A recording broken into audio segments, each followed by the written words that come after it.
Right, so we were just discussing DJ Premier, cleaning up the house, and we stumbled across a track by Biggie, 10 Crack Commandments. And my brother was appreciating the production on it, and I was quite impressed that he noticed the production in it, because he's a lot younger than me, and a lot of people don't, it's basic but very good hip-hop, and he's quite musical. Anyway, he was appreciating the production on it, so me now, I got carried away. Started telling him about DJ Premier and his credentials, how good he is, and how he makes his beats. Yeah, man, the conversation one thing led to another. I was showing him the stuff he did, like Nas's Like, showed him the sample of that. You guys should check it out, it's crazy. He's just basically sampled What Child Is This? And basically it's about the baby Jesus. So there's a subliminal message in there from Nas anyway, that the song is called Nas's Like, and obviously he sampled that. What child is this? Jesus Christ. But that's a whole other thing, man, because Nas has got a song called New York State of Mind. He wanted to know the song that DJ Premier produced on I Am. And so I was showing him the ones that he done, New York State of Mind 2.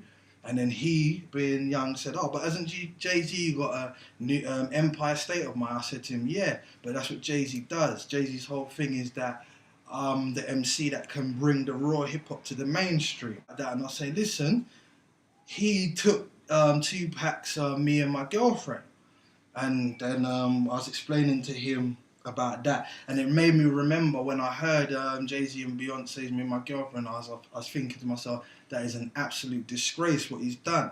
Obviously Jay-Z's a very skilled MC, so I've respected him and somehow forgotten about that act. That really is an act that should have you banished from hip-hop. But, he's talented, obviously. Basically, it's a tragedy, it's a disgrace, it's like spitting on a man's grave. Because anyone that hasn't heard the Tupac version, Me and My Girlfriend, I'd like you to check it out, man. It's actually genius. He talks about me and my girlfriend, but the girlfriend being his gun. Is very metaphorical, very lyrical. That's what the song's about. And you, Jay-Z, took it and made it a pop song about you and your girlfriend, which to me, the worst tragedy is not Jay-Z taking that song and doing what he did with it. It's that I know a lot of people watching this video don't even know that that song is Tupac's. I know a lot of the youth today think Me and My Girlfriend is a Jay-Z and Beyonce song. And I know that Tupac will be rolling in his grave for that. It's just mad. And, such is the state of the world, Tupac was not no underground artist. He was he sold loads he broke records for record sales. He's a huge artist. But I guarantee, if you say to a lot of the youngsters now, if you heard Me and My Girlfriend, whose song is that? They're going to tell you it's Jay-Z and Beyonce's. That is Tupac's song. And it shows the power of the media. It just shows like how people are sleeping. The song that I thought was okay, it's not a bad song, is it? Me and My Girlfriend by Jay-Z. It's not a bad song. It's not. Yeah, that's a matter of opinion. I don't like it. Okay. I think it's really poor, man. Okay, to me, it's plastic. When I hear it, I think of Barbie doll. Don't ask me why, but that's what I think of.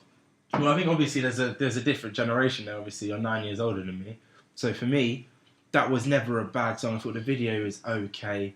Him in the car with Beyonce. But this is the thing, and at the time, that was hip hop to me. So it wasn't bad. Did that, and that is the tragedy for me. And you just carry on. Yeah. So I think that's to a lot of people they won't dislike the song, but now to me, after hearing Tupac's one, it's a travesty.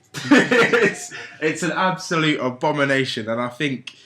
It's bad enough that the music at the moment is a little bit soulless, but for the fact that that song I have never heard it, and it is about 8 times. Realistically, it's 8 times the song that is.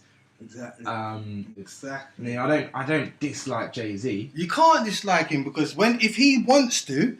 He's so. A lot of people hate him.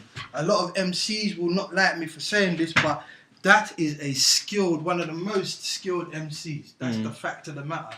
When he's ready, he will show you this. But he's just not real. Like for you to take that song as an MC and do what you've done with it, why? I don't know why you would do it. I just don't know why. To a classic, an absolute classic, if you can get away with doing that, then it just shows what the population of music listeners are sort of appreciating and what they're going to take. I mean, if you give someone a spoon of poison, the likelihood is they're probably gonna eat it nowadays. They'll drink it well. They'll drink it well because they don't know what poison is. I mean, that's the problem. That is the problem. You see, and this is it. For me, like as I said before, music is music. There's things that I like that most people will think is shit, or people think is shit, and I can understand why people think it's shit. There's things I like I like some commercial stuff. I like some very weird abstract stuff. That's what life's about, variety. I don't believe in you stick to this, you shouldn't do this, you shouldn't like that. No, but ignorance is not good for me. You must know what you like, where it came from, what it is. You can't just drink something and you don't know what you're drinking.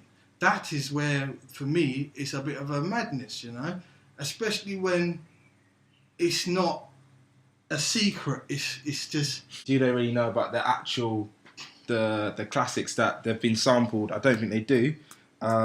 Do they really know about the artists they're listening to and what they're into? No, they probably don't. So. And then you could say, I'm going to play the ignorant person, the most ignorant. So what if I don't know? I like what I'm hearing, so I don't need to know it, right? But the thing is, you don't really, but you're missing out. You're missing out. If I take something and make something out of something I've taken and give it to you, and you love what I've made, then it only makes sense that you should respect what I took it from, because I respected that thing enough to make something else from it. But that's just food for thought, really.